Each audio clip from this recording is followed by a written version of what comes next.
Dr. Martin Pall is a professor emeritus from WSU. He has his BA in physics, and he has his doctorate in biochemistry and genetics. And his career focus and interest has been in studying the mechanisms of biological regulatory systems that have important health impacts. So for a long time, the focus in his career was on chemicals and environmental medicine, how the chemicals affect our bodies and our regulatory systems. But then at the end of 2012, he was drawn to look at electromagnetic frequencies and ask the question, how do they affect our body? And he asked the question, what's the main target in the body of electromagnetic frequencies? We're going to learn a lot tonight about all this. Dr. Pall believes that if we know how a mechanism works, it explains a lot, gives us a lot of understanding, and it empowers us really perhaps to do something about it. This 5G is a very, very broad issue. So tonight we're going to be talking a lot about the safety regulations, or lack of them really. Dr. Pall will go into that. Health considerations, some environmental considerations, a few other things. Now, ideally, we're going to get a little more, in our community, a little more responsive in our voice about the fact that perhaps, well, you'll know tonight, once you hear this, you can make your own judgment whether you want this technology or not. Unfortunately, it's mandated by the FCC now that every municipality accept the implementation of 5G. So that's a whole other aspect, and there is a woman in Bellingham who was coming until an hour ago when she had a family crisis. I just want you to know about her, because we'll have further meetings. Cindy Franklin has been working with electromagnetic frequency issues for 10 years on the national and state level, and she was responsible for helping to form Americans for Responsible Technology, which is referenced on the back of the sheet there. It has a lot of good information. So we are going to Dr. Pall's going to talk, and we are definitely leaving time for questions and engagement and discussions. 'Cause I think we'll listen to him first because he has so much to say, and note your questions in your mind when we get to that. Thank you.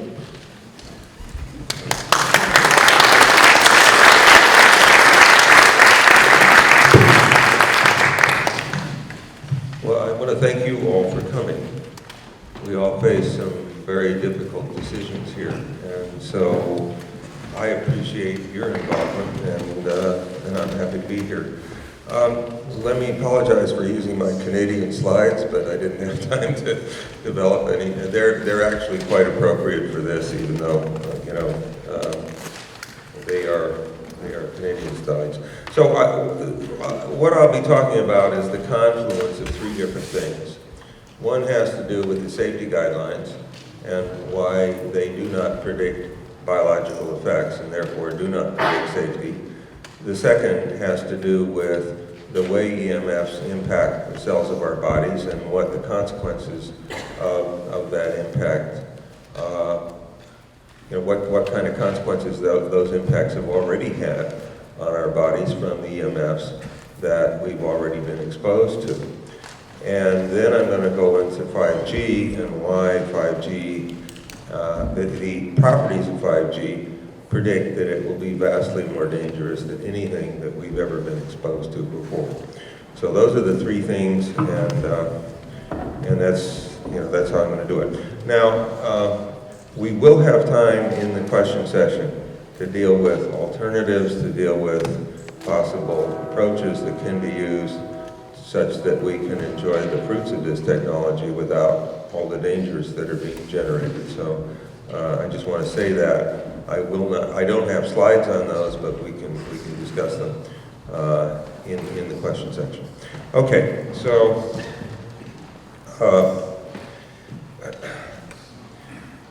basically all the safety guidelines, and that includes the US FCC safety guidelines, and also the EU, UK, Australian, and Health Canada's so-called Safety Code 6.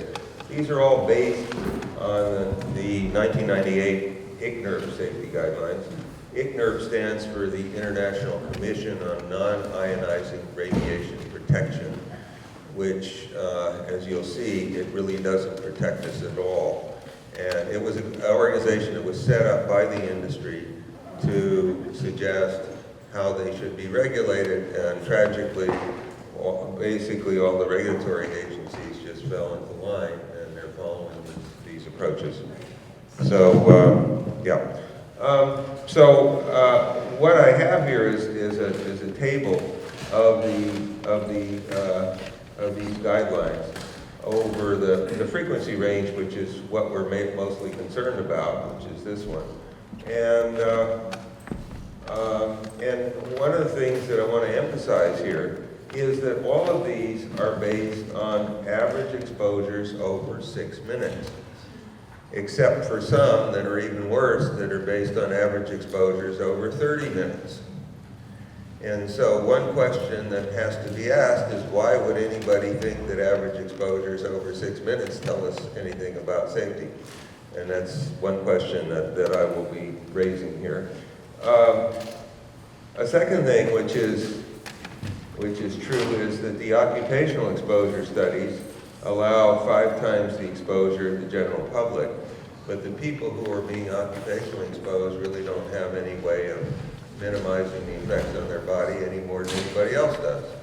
So as a consequence, we do have certain occupations that are being particularly heavily impacted. And these are all based on SAR. Look at that. What's SAR? SAR stands for specific absorption rate. This is a measure of the absorption of the EMFs in our bodies, and the only thing that SAR predicts is how much heating you get, what the thermal effects are. They do not tell you anything about non-thermal effects. And there have been 42 different statements from scientists and physicians that have been written since 2002 to the present, each decrying the fact that these safety guidelines do not take into consideration non-thermal effects. And yet we knew there were non-thermal effects back over 40 years ago, and they're being completely ignored here. So that's another issue here. And in addition to that, you have some other peculiarities, namely that the whole body exposures that are allowable are 1/25th and 1/50th of the partial body exposures. But many of the effects occur at the level of individual cells. The individual cells of our bodies don't care whether they're irradiated as part of a whole body or whether they're irradiated as partial body. But you see huge differences in the safety guidelines. So there are a number of these things that simply don't make much sense. But then the question is, okay, let's look at the empirical evidence and see whether these safety guidelines predict biological effects, and therefore whether they predict safety. And so I'm going to talk about 8 different kinds of findings, repeated findings, each of which show that these things do not predict biological effects and therefore do not predict safety, and therefore these safety guidelines are simply fraudulent. Some of those I'm going to be talking about very briefly. But there are a whole series of studies that have shown that you get effects on fertility, both in humans and in animals. 25 different published reviews on these that show that there are a variety of different things that are impacted, that all have effects on fertility. And I'll talk about some of these in more detail later on. There are also 29 different reviews, published reviews, on the neurological and neuropsychiatric effects of the EMFs. And these are thought to be caused by major changes in the brain structure that's been studied in animals. And so you have all kinds of things that are going on that are very, very common in our societies that we know are caused by EMF exposures, well below safety guidelines. There are also 3 types of cellular DNA damage, and those have very important roles in causing both cancer and germline mutations. So there's a lot of concern about both of those, and I have to say I'm particularly concerned about the germline mutations and what we're doing to what's called our gene pool. There's also apoptosis, programmed cell death, which occurs, and there's 15 reviews on that. These lead to both a lot of the reproductive effects and the neurodegenerative effects. And so those are very important for at least those two reasons, and probably for several other reasons as well. And again, these are all occurring well below safety guidelines. And there's oxidative stress and free radical damage. There are 25 reviews on that. These have roles in essentially all chronic diseases, and so they're very important in human and animal health. There are endocrine effects, 15 reviews on that. Essentially, as far as I can tell, essentially every endocrine system in the body, every hormone system in the body is impacted by EMF exposures well below our safety guidelines. There's excessive intracellular calcium, which, as you'll see, is the underlying cause of almost everything else. So we'll talk about that.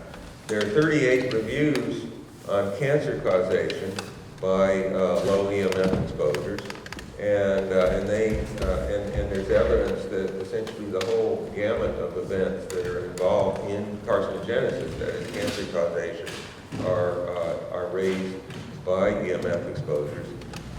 It's my opinion that the only reason why we're still debating this issue of cancer causation is because the industry has such incredible amounts of money and power, and such that they can dominate much of the discourse in this area.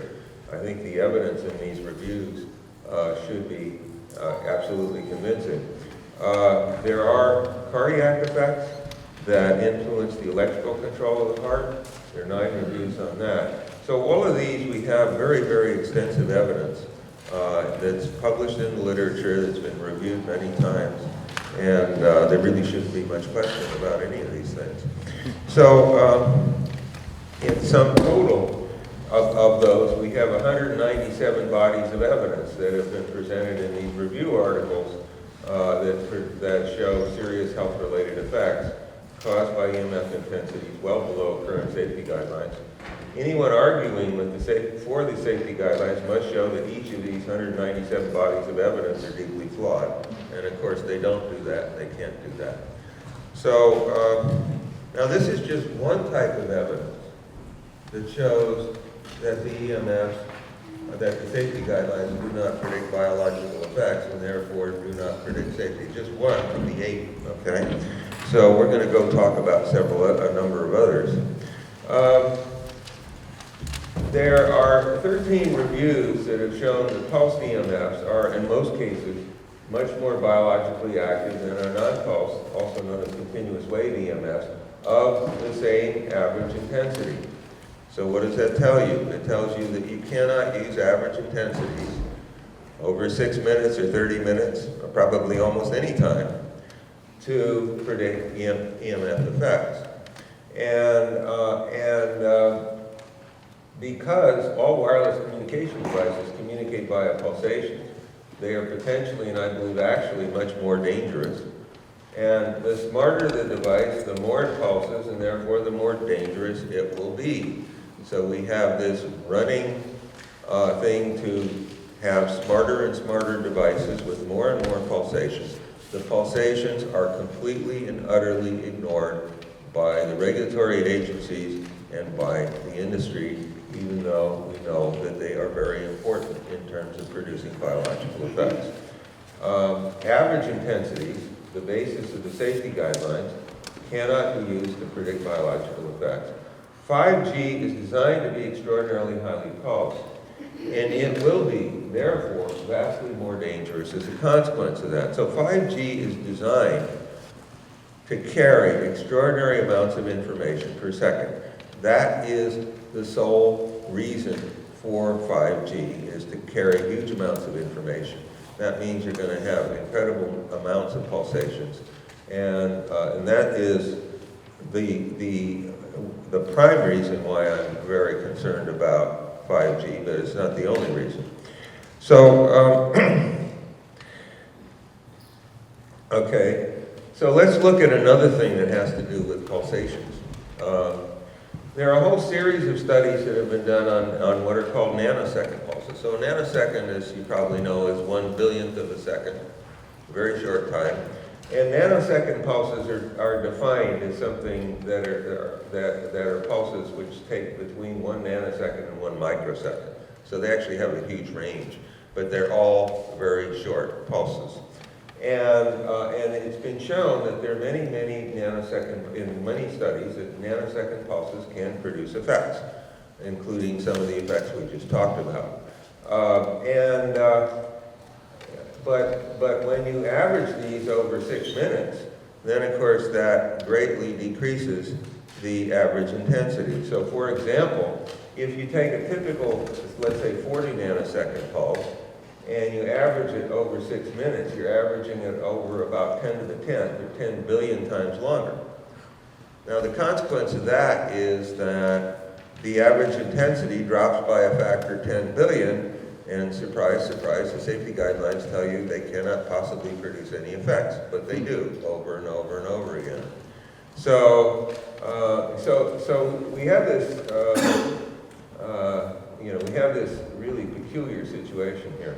Now, what I've done is to use the logic that's being used in the regulations here in a different context. Okay, let's say that I'm afraid I'm going to be injured, or perhaps more than injured, by a high-powered rifle bullet traveling over 700 meters per second. And that rifle bullet takes about 50 microseconds to, it says injure my body. It could be much worse than that, of course. So let's say you go to the regulatory agency, you say, hey, I'm afraid this is going to have some effects on me. And they respond, oh, don't worry. If you just average the bullet's force over 10 billion times longer, which happens to be about 75 days, the force is so low it won't do anything. This is the kind of logic that's being used with the EMFs, and as you can see, it is absolutely, totally ridiculous. Okay, so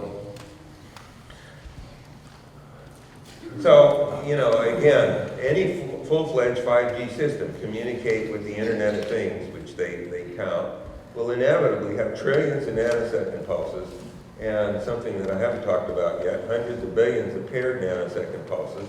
And so they will produce massive effects, none of which are predicted by the safety guidelines. So, okay, now there are several other what I call fatal flaws in these safety guidelines, and so I want to talk to you about them.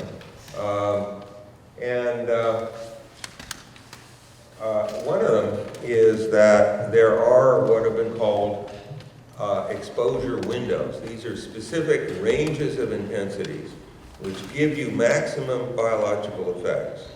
And what's been shown in many different reviews is that when you go lower in intensity or higher intensity, they drop way, way down, okay? So in one study, for instance, it was shown that we have an exposure window at a particular intensity range, and the people went up to higher and higher intensities, up to 150 times higher intensity, and they were still, the effects were much lower than they were in the exposure window. So what does that tell you? It tells you that dose response curves are almost impossible to understand.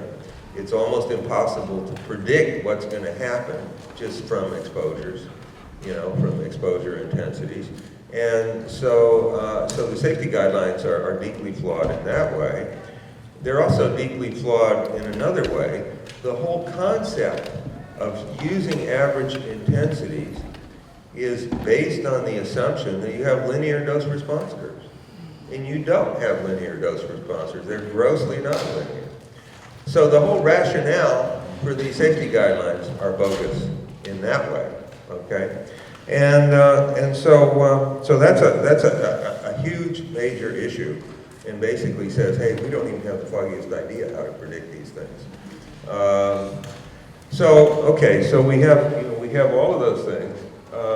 There are other things which come into this, and that is there are a number of studies where individual research groups have studied EMF effects in multiple cell types. So we have many different types of cells in our bodies, and if you study the impacts on different cell types, you find that the effects are very, very different in different cell types. And what does that tell you? It tells you there's a tremendous biological heterogeneity in terms of responses to these EMFs, and that heterogeneity is completely and utterly ignored in the safety guidelines. So, there are also, by the way, frequency windows, but specific frequencies, where you get effects that are drastically higher than you get at very low intensities, extremely low intensities. But when you go away from that frequency, the effects drop way down. So very specific frequency. These are thought to be due to resonance interaction with specific targets in the cells of our body. So everything about these safety guidelines are bogus. And now, let's see, okay, so before going into this last part, what I want to do is just simply summarize here. We have a situation where all of the assurances of safety are based on these safety guidelines that the industry gives. And because the safety guidelines do not predict biological effects and therefore do not predict safety, all of the assurances of safety are simply fraudulent. And so we have a multi-trillion-dollar set of industries, all of whose claims are fraudulent. Okay, so, and that's, I think, absolutely clear from the studies that I've shown you. They're also clear from the studies I'm going to discuss right now. Okay, so these things have to do with, so how then are the non-thermal effects produced? And so this is my own work. It's not my own experimental work, but it's my own synthesis of what was reported in the literature. There are 28 studies that have shown that non-thermal effects of microwave and other frequency EMFs can be blocked or greatly lowered by what are called calcium channel blockers. These are drugs that are specific for blocking what are called voltage-gated calcium channels, these guys. And because they can block those effects, what does that tell you? It tells you that the EMFs work by activating these channels, these voltage-gated calcium channels, and I abbreviate them VGCCs to, just to make it a little shorter to talk about, and that they, that those effects are produced through the activation of VGCCs, and therefore they can be blocked with these specific channel blockers. So there are 5 different types of channel blockers that have been used. Each of them are thought to be highly specific for blocking these channels, and so we think that this is a critically important finding. Now, so what are these channels? That's the next question. As I think each of you know, all the cells in our bodies are surrounded by a membrane called the plasma membrane, and these channels are in that membrane, and they have the property then that when the channels open up, they allow huge amounts of calcium to flow into the cell. Now, calcium levels in cells normally are about 1/10,000th of the calcium concentration outside the cell. So normally they're kept very low, and what you're doing here is you're allowing lots of calcium to flow in when the EMFs activate these things. And as you would guess, when you've got the cells of our body spending lots of energy keeping calcium out, keeping those levels low, they're doing it for a good reason.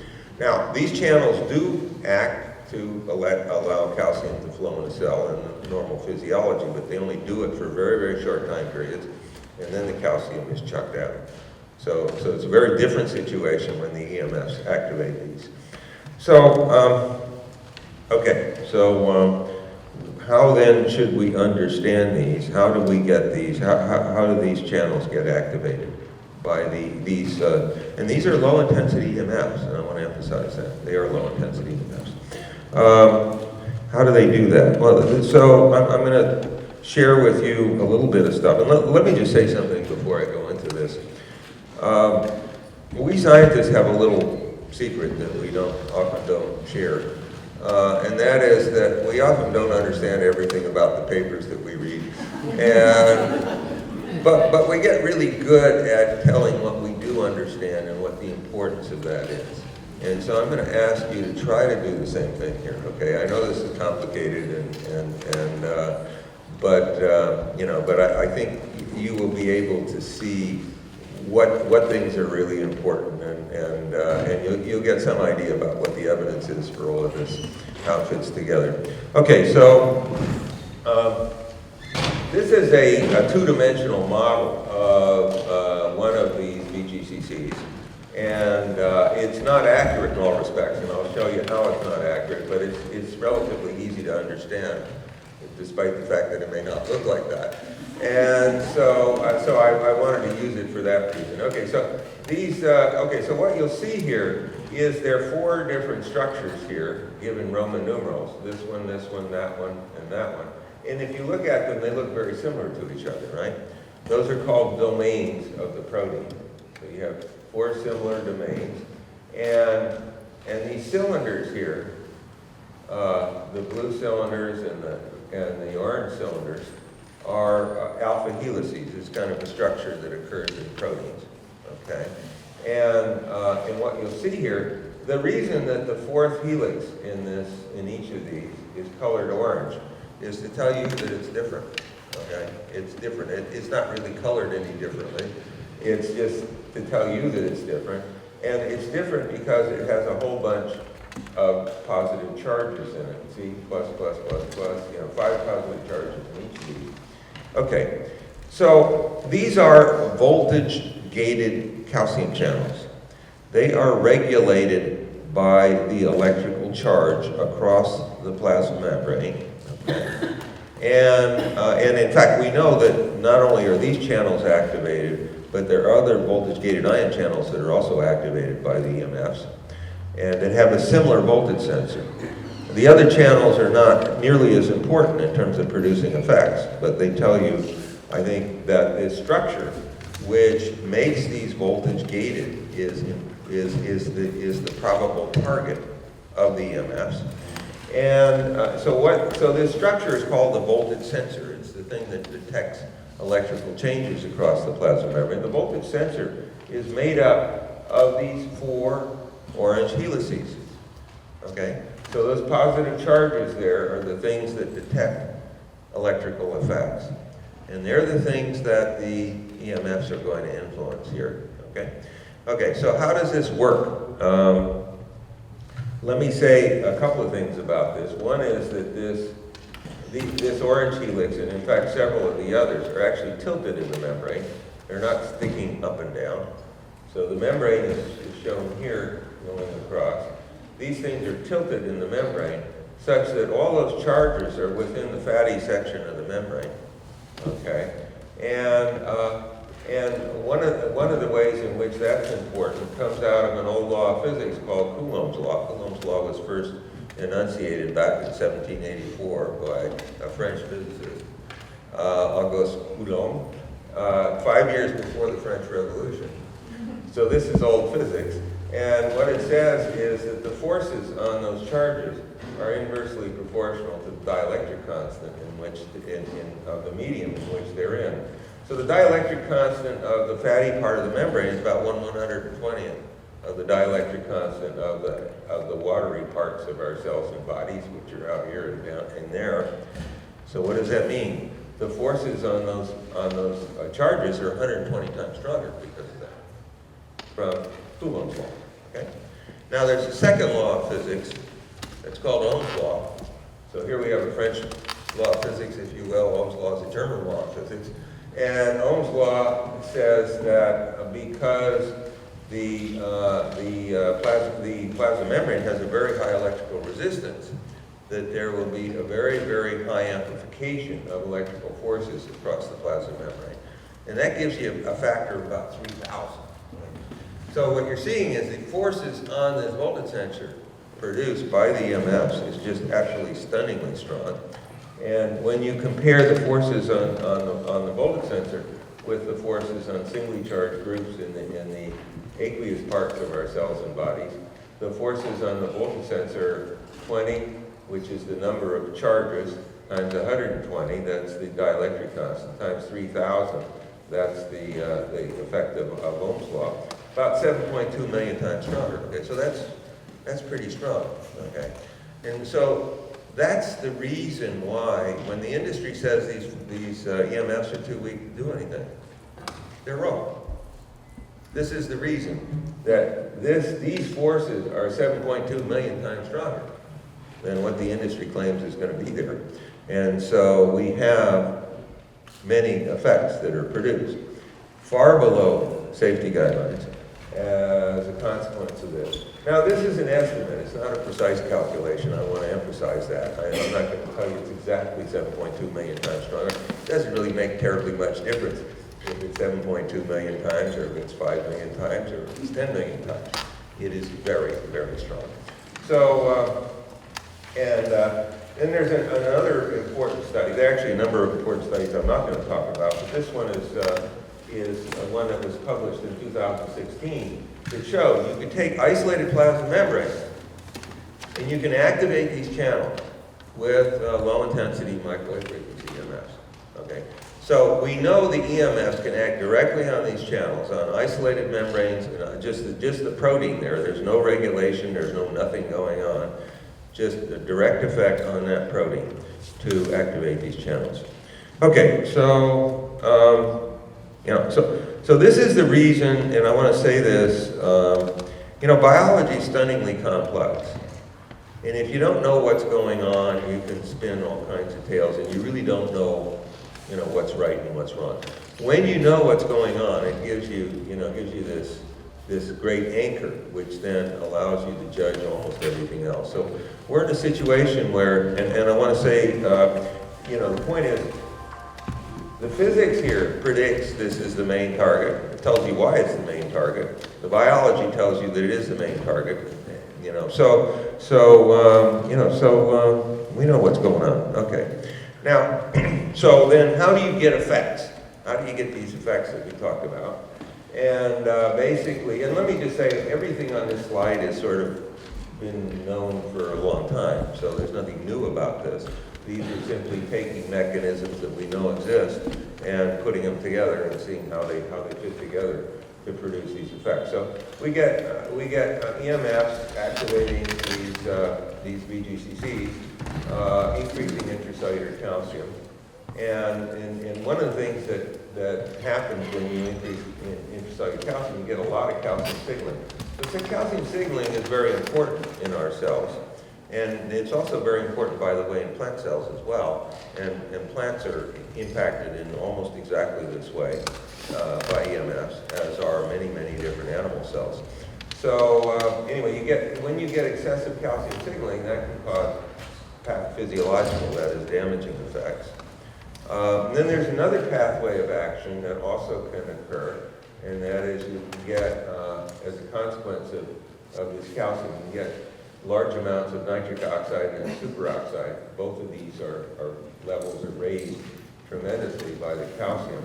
And what happens then is they react with each other to form this thing, peroxynitrite, which is a potent oxidant, which breaks down to form highly reactive free radicals, produce oxidative stress, and that in turn produces inflammation through this mechanism. So all these things then can contribute to the pathophysiological effects and help cause all of those various effects that we talked about before. So we know a lot about these, and that's kind of the simple take-home lesson here. Okay.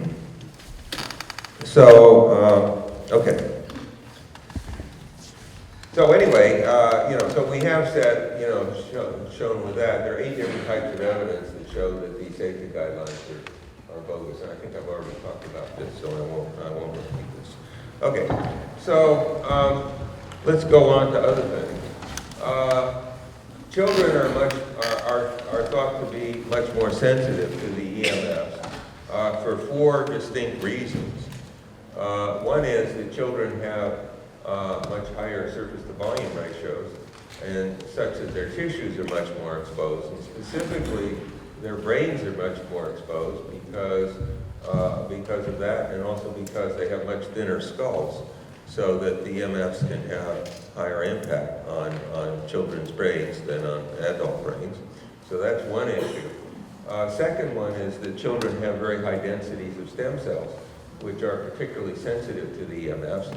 This has been studied a lot by Dr. Igor Belyayev and his colleagues. So you remember we said before that different cell types are different. Among the most sensitive cells in the body are the stem cells, which have critical roles in development in children. The younger the children are, the higher the densities of stem cells. The developing brain appears to be especially sensitive to EMFs. I'll discuss that later. And young tissues have much greater extracellular water content than do older tissues, and this leads to much deeper penetration of the effects. This has been discussed a lot by Dr. Deborah Davis. So for all of these reasons, Wi-Fi and cell phone tower radiation in schools is a special concern, and this has been a major issue. In fact, I contacted the superintendent for public instruction in Washington State about this years ago, before they were put into this state, and the information that I gave him and others has had no effect here. So, that's where we are. Okay, so there are four other, I believe, probable biological effects of EMFs, and they are that we have now a decrease in the age of onset of Alzheimer's disease in our populations. So the average age of onset has been dropping dramatically.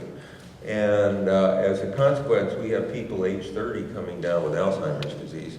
They're still quite rare, but in previous years, nobody ever heard of these things happening, let alone, substantially older people developing Alzheimer's either. So we're having major changes that are highly concerning, and I'm going to argue later that I think that these are caused by the EMFs, and you'll see what the arguments are. ADHD and autism, I will argue also later, are caused by the impacts of the EMFs on synapse formation in the developing brain, and that the EMF exposures that are particularly important are the ones that occur during the perinatal period, that is, the months before birth and after birth being the critical times during which these can act. And then there are also issues with electromagnetic hypersensitivity. I'm not going to talk much about this. I do believe that electromagnetic hypersensitivity, EHS, is a true sensitivity disease. I mean, these people really are sensitive, and I believe there's substantial evidence in the literature that that's true, but I won't be discussing these. So, okay, now let's talk about 5G. So, 5G, we've got, these plans which are already being so-called rolled out. Extraordinary numbers of 5G antennae in close proximity to homes, schools, hospitals, businesses, etc. Everything, making it practically impossible to avoid extraordinary high levels of pulsed exposures. 5G, now millimeter waves, which are going to be involved in 5G, have been shown to produce effects much deeper in the body than the industry claims is possible. And so, they claim that all the effects will be in the outer 1 millimeter or so of the body. There are, in fact, large effects in the outer 1 millimeter or so of the body, but there are also important effects that occur much, much more deeply.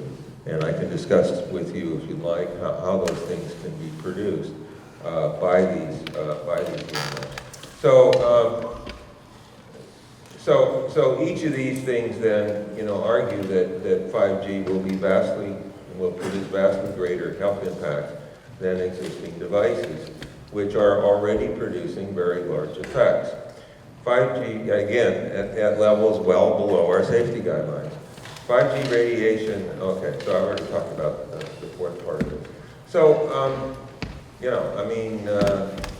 we are in the bizarre situation where these things are being forced on us, where we have every reason to expect they will have severe effects, and yet we are not given any way of protecting ourselves from this. Okay, so what I'm going to do here is to discuss 6 ways in which I believe the EMFs are already impacting our bodies, and in which I will argue that 5G can greatly speed up these effects, such that we could easily have severe and irreversible damage to our whole populations, probably within months. Okay, so the first example is very early onset Alzheimer's and other dementias. Okay, so one thing that's important here is you've seen the first thing that happens when you activate those VGCCs, when the EMFs activate the VGCCs, is you get very high levels of intracellular calcium. Intracellular calcium has essential roles in causing Alzheimer's and other neurological neurodegenerative diseases. And you can find the reviews on this simply by going into the PubMed database and searching under Alzheimer's and calcium and review, and you'll find many different review articles on this that show that this is true. There are epidemiological studies that report that people exposed to EMFs occupationally have higher Alzheimer's disease incidence. EMFs produce large increases in the amyloid beta protein, which in isolated neurons. So this protein is known to have a very important causal roles in terms of causing Alzheimer's disease. And what happens? You get much larger amounts of this protein being produced simply by exposing the neurons to low-intensity EMS well within our safety guidelines. Okay. Now, the 2 studies which I think are most critical here are these 2 studies that were done in rats. What was done in these studies was to expose young rats to a series of short pulses, EMF pulses, and then to stop exposing them. So they were exposed for a certain period of time through a series of pulses, and then they stopped exposing them, and then wait until these were the equivalent of middle-aged rats, in some cases early middle-aged rats, and ask what's happened to the rats. And what you find is you get memory and behavioral changes that are similar to what you see in human Alzheimer's patients. And you also get high levels of the amyloid beta protein in the brains of the rats and high levels of oxidative stress in the brains of the rats. So this looks very much like an Alzheimer's-like effect in rats. And all you need to do to convert perfectly normal rats into 100% early onset Alzheimer's rats is to give them a series of short EMF pulses. That is all you need to do to get 100% conversion. Now, you'd think that this would cause people to pause for a bit about bringing in something like 5G, which will inevitably have astronomical numbers of pulses. But apparently that's not true. I cannot tell you that it's absolutely certain that 5G will cause universal or near universal Alzheimer's dementias. I can't tell you that because we don't have the data on it. What I can tell you is that we are taking risks of the sort that no rational society on earth can possibly take. And this is only one of 6. Okay. Let's go on to the next one. This has to do with autism, and the main sequence of events I'm going to talk about is this sequence over here. As I mentioned before, during the perinatal period of development, so this is the period before birth and after birth, the neurons in the developing brain are forming huge numbers of synaptic connections with other neurons, okay? So the average neuron in the brain, it has something like 1,000 synaptic connections with other neurons. And so those are the ways, the neurons talk to each other, and they have to be formed in the right way, or, the brain, of course, won't function properly. So what happens, and what's known in Alzheimer's disease is, in fact, that these synaptic connections are not made properly. And we know that because what's called the connectivity of different parts of the brain are different. And the way in which these different parts of the brain are connected to each other is through these synapses. So we know the synapses are affected in autism patients. And that's why they have these neurological changes. Now, there are 5 different mechanisms which are known to have important roles in the formation of these synapses. These are the 5. Every single one of these 5 is regulated by intracellular calcium. So if you have abnormally high levels of intracellular calcium, that you'll get in this way, it will disrupt proper synapse formation. And so I believe that this is the primary sequence that's going on. However, there's another sequence here that is also going on, and that is that various chemicals acting by activating these what are called NMDA receptors can also increase intracellular calcium and may then also impact synapse formation in the developing brain. It's my opinion that the main driver of the epidemic are the EMFs, not the chemicals. And the reason that that's my opinion is because many of these chemicals that act along this pathway, they had their synthesis greatly elevated during the 30 years following World War II. And so we had much higher exposures, up around 1975. But that was at a time when the autism epidemic was just barely started. So, we've had huge increases in autism since then.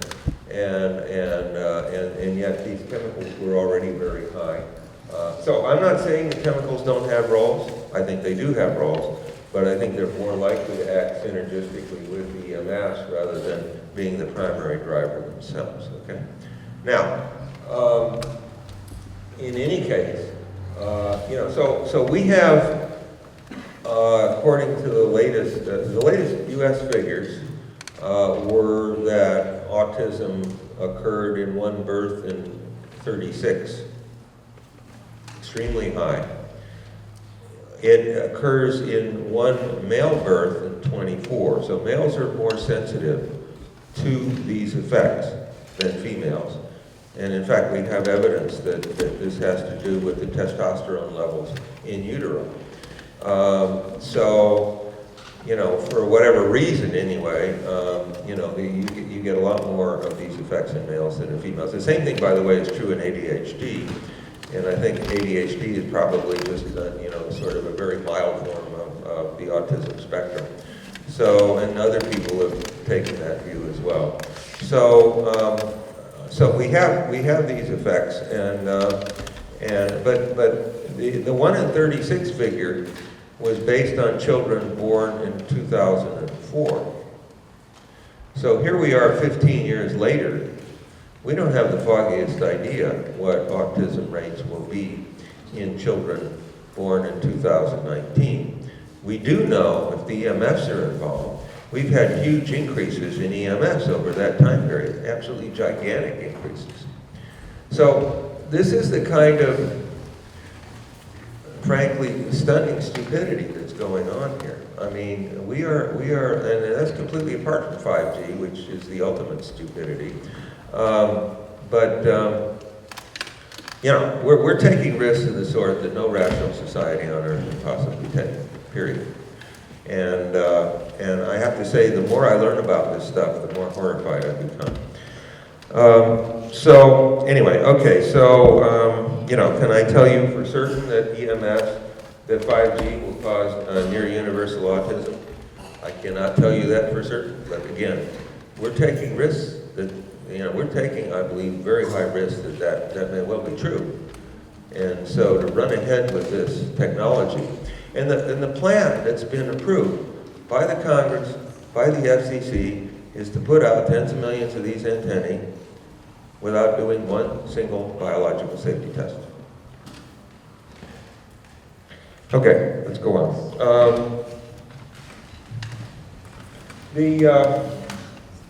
Another concern, and I mentioned before, has to do with these cellular DNA effects, and specifically, I'm most concerned about the germline mutations. It's not that I'm not concerned about cancer. Cancer obviously is a big effect. I put cancer down about number 7 on my list, actually. But it's not that cancer is unimportant. It's that there are other things that I think are more important, or at least equally important. So we get 3 types of DNA damage. They're all produced by free radical attacks on the DNA. Each of them produce important types of mutations that are involved in human genetics, including, by the way, there are also de novo mutations that have roles in autism. About 12 to 15% of the autism patients actually have new mutations that are involved in causing their autism, as well as the environmental effects. So those can be produced by the EMFs acting in this way as well. And so we may well be far along in terms of the impacts on what's called the human gene pool, the sum total of the genes that we have that can be used to produce future generations. And so this may already be a high level. I don't know how high level this is at this point. I do not have good data on it. I've looked for good data on it, but I haven't been able to find any. So, but this is another thing where, again, we're taking very high levels of risk. So, let's talk about lowered fertility. And I just learned something about this, some new stuff about this just yesterday, interestingly. So, we have all these effects on fertility, lowered changes in the structure of the testis and the ovaries. Those are studied in animals. You can't really study them very easily in humans. You get lowered sperm count, lowered sperm quality, lowered sperm motility. You get lower numbers of egg follicles. That's been studied in animals. It really is difficult to study it in humans. You get increases in spontaneous abortion, both in humans and in animals. You get lowered levels of each of the 3 sex hormones and lowered libido. So almost everything you can think of that's going to affect fertility is impacted by EMF levels well below our safety guidelines. And so then the question is, well, how far along are these in our society? And there was a very important study published by Levine et al. In 2017, which showed that sperm count in every single technological society on Earth have dropped to below 50% of normal, below 50% of normal as of late 2017. Let me just say, I just found out yesterday there was a study done in Switzerland where 68% of males were sterile. 68% of males were sterile. And apparently in 3 other European countries, in Germany and in Norway and Sweden, there were also quite high levels of male sterility. So we may well be already far along in terms of crashing our reproduction. There was a, let me say, reproduction in these same societies where the sperm counts were low was averaging about 73% of replacement levels in 2016. And so it was well below replacement levels. And you know, of course you could say, well, we've got too many people and maybe that's good. But the problem is, if we have reproduction crash to zero, I don't know that anybody's going to argue that that's good. And that's exactly what was found in mice by Magris and Zeno, where they used EMF levels well below our safety guidelines, and they caused reproduction to crash in mice, apparently irreversibly crashed to zero within a very short time period, something like 90 days to 150 days. So we're talking about, now things go much faster in rodents than they do in us, so we're not going to probably have this kind of effect, but that doesn't really give us much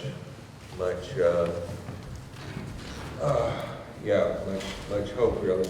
Now, you know, so I have here some other studies that show that there are big reproductive effects. So the question, you know, that I raised is, you know, are we seeing crashes like this in humans? And I think we are starting to see evidence of them.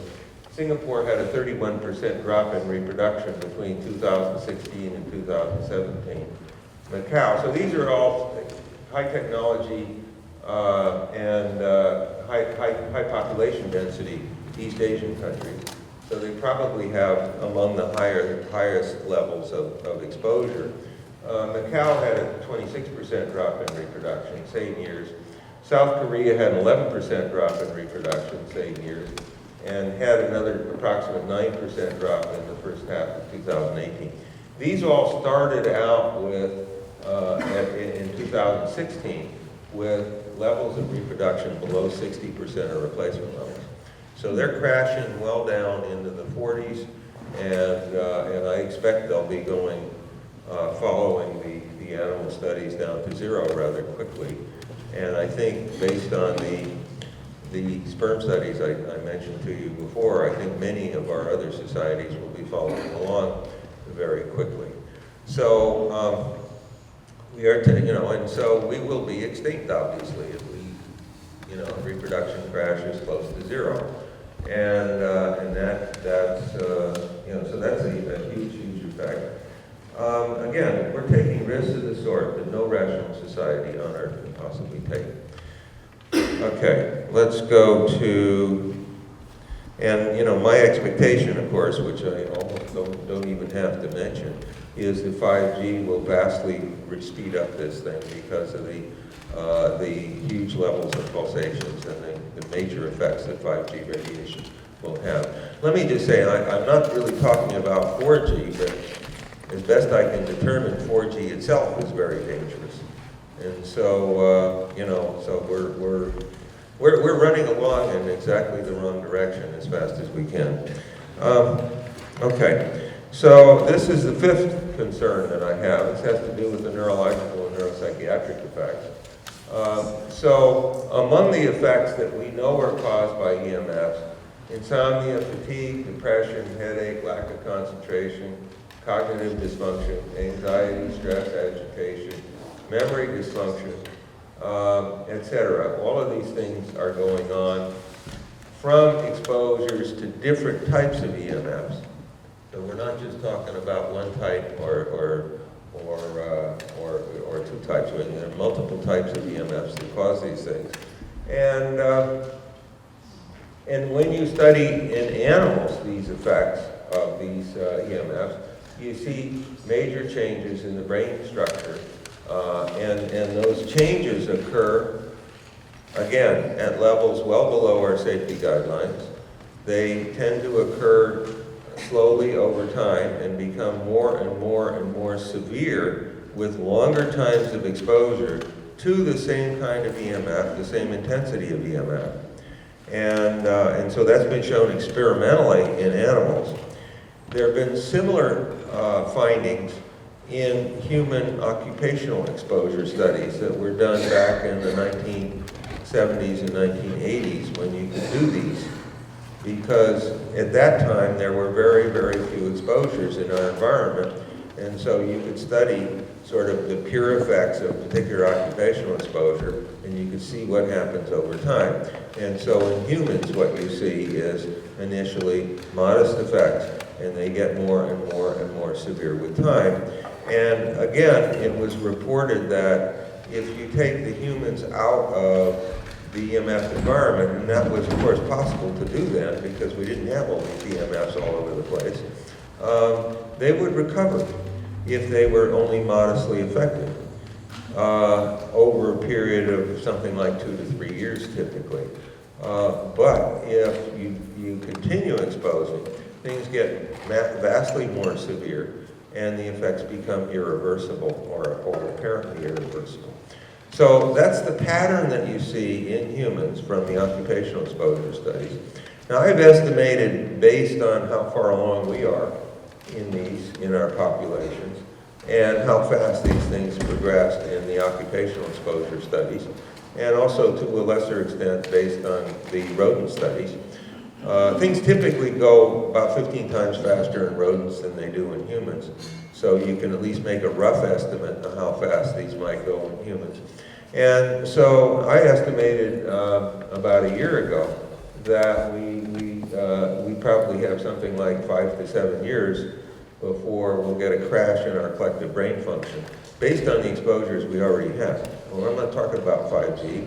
I'm not talking about further expansion of 4G. I'm not talking about putting radar units in cars, all of which give us much, much greater exposures. I'm talking about simply what we had, 2, 3, 4 years ago. So I estimated it would take something like 5 to 7 years for our collective brain function to crash. Now, everything is dependent on our collective brain function. So if we have a crash in our collective brain function, we're just going to go into utter chaos. I think that, and this is a rough estimate, and I want to emphasize that, it could easily be off by a factor 2 in either direction. I'm not sure that, it seems to me what's happened over the last year, my guess is it's probably a reasonable estimate, so we've now been talking about 4 to 6 years. Again, that's completely apart from 5G, from further expansion of 4G, from further putting radar units in cars and so forth. So we have all kinds of exposures that are planned for us, where the industry is pushing with all speed, and I'm not going to say deliberate speed because there's nothing, that are being planned for us that will make things vastly worse. And so, I think it's quite possible we put out 5G, anything like even vaguely similar to a final 5G system in close proximity. We could go down in a few months rather than years. So that's a weak prediction, but again, we're taking risks of the sort that no rational society on earth can possibly take. I think that's very clear. And when you do this in multiple areas, we will inevitably be destroyed. I don't think there's any question about that. You might be wrong in 1 or 2 of these, but you're not going to be wrong in all of these. So, okay. The last thing I want to talk about, the cardiac effects, and this thing I just added to my slides, actually yesterday morning, after thinking about this. So, what's happening in the cardiac effects? And, we have cardiac effects that produce tachycardia, rapid heartbeat.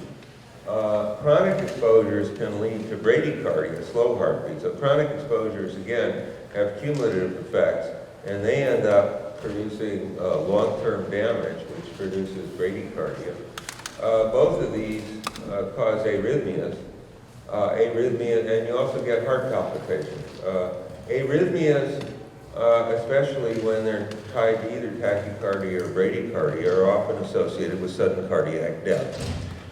So we have about 5% of the deaths in the US being caused by sudden cardiac death. We have epidemics of young, apparently healthy athletes dying in the middle of an athletic competition of sudden cardiac death. I think probably many of you are familiar with these reports. But instead of worrying about what's causing them, we go and put electronic equipment to try to revive these people. Well, that's all fine and good, but we need to worry about what's causing this. And so we know that these things are caused by the EMFs, and I've argued that the reason that we have these is because in our heart we have certain cells that are called pacemaker cells. So this is the biological pacemaker, not an electronic pacemaker, that drive the heartbeat. And those pacemaker cells occur in a part of the heart called the sinoatrial node. And it turns out those pacemaker cells have very high densities of these VGCCs, particularly what are called T-type VGCCs. And I'm not going to try to tell you what those are, but they are one of the important classes of these. And so I think that those pacemaker cells are hypersensitive to the EMFs for that reason, because they have such high levels. And in fact, it was shown in an animal study that EMF exposures could actually cause a heart failure-like change in the structure of the sinoatrial node from, when you expose the animals to these low-intensity EMFs. So you get a deterioration in the structure of that of the sinoatrial node of the heart when you expose to these EMFs. So I think that's what's causing these, this bradycardia, which occurs after prolonged exposures. Now, let's talk about a little bit about 5G. 5G, the millimeter waves that are going to be used in 5G were shown in rodents to cause sudden cardiac death. So we have good reason to think that 5G will be very active. 5G will be much more active, of course, because of the pulsations. There were now confirmed reports that 5G testing in Holland produced a whole series of bird deaths of apparent sudden cardiac death. So they were testing the WA system there for 5G over a 3-day period. They had a whole series of bird deaths over that 3-day period. So that's, that's quite suspicious. Now, and I think the thing that actually convinced me I needed to add this to this list was there have been 29 racehorse deaths at the Santa Anita racetrack within about a 6-month period, starting in December 26th of last year. So there have been a huge number of racehorse deaths. The majority of those appear to be due to sudden cardiac death, although there's a minority of them that are due also to massive bone breakage, and I'm going to talk about both of these. So what's going on there? We know that there are at least 15 different new antennae that have been put in at the Santa Anita racetrack. I think most of those are 4G antennae, but there's at least one 5G antenna in there.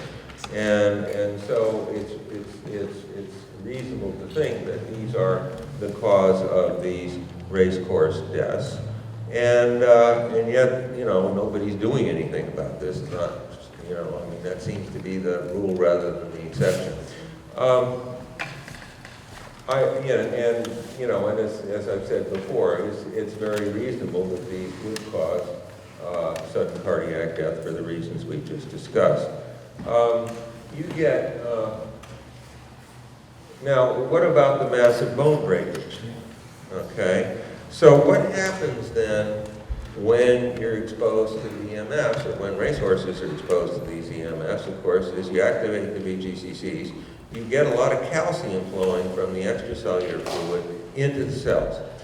One of the things that does then is it lowers extracellular calcium. Now what our bodies do, racehorse bodies do, when we have low extracellular calcium is that we secrete high levels of parathyroid hormone. So we're talking about parathyroid, not thyroid. And the parathyroid hormone then pulls calcium out of the bones to restore the calcium levels in the extracellular fluid. Now, if you just do this once or twice, it's probably not a problem. But if you're doing it over and over again from EMF exposure, you can get a massive depletion of the calcium in the bones. And of course, racehorses put tremendous stress in their bones. And so it's not surprising then that you're going to get these massive bone breakages. So, again, I can't tell you for certain that everything I'm telling you is absolutely correct. But what I can tell you is these things make great sense. And we are taking risks of the sort that no rational society on earth can possibly take. And these small cell antennae have 4G, and they will have 5G in them. And so we will have both of these kinds of radiation in very close proximity to our homes, schools, businesses, hospitals, etc. Based on this, I think what could be, well, I won't even call it anything. Okay, so let's see. I've got some things on ecological stuff. I don't know if I have time to talk about this. It's about 8:15. Why don't I take about 5 minutes to talk about ecological effects? I think that 5G will have absolutely massive ecological effects, and part of the reason, of course, has to do with the pulsations and everything else we talked about. But also part of the reason has to do with the very high level surface effects. So most organisms on Earth have much higher surface to volume ratios than we do. And specifically, the smaller they are, the more they're going to be impacted. And that includes insects and small mammals and birds. And I believe it also includes plants of all types. And the reason I say that is because even large trees have their leaves and their reproductive organs highly exposed. And so I expect to see actually massive effects on all kinds of organisms. There were 2 patents that were taken out in the US, and one in the year 2000 and the other 2001, to use millimeter waves, which is the frequency that 5G will entail. And these are not pulsed, okay? So they won't be anywhere near as damaging as 5G, but to use them as insecticides, to kill insects, because they're very, very efficient in killing insects. So, it is almost, we're already seeing huge drops in our insect populations. I think probably because of the EMF effects that we already have. And so this will greatly exacerbate the whole problem with, insects becoming extinct one after another, and undoubtedly greatly exacerbate the whole problem with bees and other pollinators. So, so I think, we will see absolutely massive ecological effects, and I can barely imagine what they're going to be like. So I just want to mention one other thing in this context. And so let's, electromagnetic fields, as I mentioned before, also work in plants via excessive intracellular calcium. One of the things that electromagnetic field exposures do to plants, and that excessive intracellular calcium does to plants, is they make plants make much higher amounts of highly flammable and highly volatile terpenes. So terpenes, when you make, and you can get like 100-fold increase in terpene production in at least one study. They got more than that. So that makes the plants vastly more flammable. I believe that a lot of the problems with the California fires have been caused by this, and not caused primarily by climate change. I'm not saying climate change is unimportant, quite the contrary, but I think the fires, the characteristic of the California fires are really cannot be explained through climate change, because buildings made with perfectly ordinary building materials burn at temperatures far, far hotter than they've ever been known to burn before. That, and they have perfectly ordinary building materials. I think the reason why they burn much hotter is because the plants adjacent to the buildings had very high levels of terpenes, and it was the plants that were burning at very high temperatures, and that then in turn made the buildings burn at very high temperatures. So you know, you can question that, of course, but you know, it just we are okay. So the last thing I've got on this slide really has to do with. So I predict we're going to have lots of huge fires from 5G as a consequence of this, and we may have just seen the first 5G fires in 5 cities along the east coast of South Korea. So South Korea very proudly claimed to have the first 5G rollouts in the world, and they may well be suffering as a consequence of that. They had these five cities that had very severe fires. These are smaller cities along the east coast of Korea where the 5G rollout occurred, as well as in other places in Korea. So, you know, is this true? I can't tell you for certain, but it may well be true. And but this may be just one of many ecological things that will occur as a consequence of the 5G radiation. So anyway, okay. So I apologize for how bleak this is, and maybe we can talk about some solutions to this in the question section. Thank you. I want to thank everybody. I want to also just mention one other thing that just shocks me. It's not in the conversation because climate change is such a big issue now, and 5G, they're putting up 20,000 satellites are authorized to go up. 4,000 have gone up already. And those satellite launches bring soot, carbon, and they've done models that show that there could be a 3-degree increase in global warming over a short period of time. So these are the kind of things we need to leverage into the conversation. I mean, they can't even get it on the Democratic debate to have the climate thing, but then when you talk about climate change, you have to realize there's factors like this. You know, and as we know from Dr. Pall, it affects everything. So it's a broad conversation, and thank you for coming. I know it's a little overwhelming, but everybody just do whatever you can sustain, and then we'll all get there. You know? And we'll be in communication.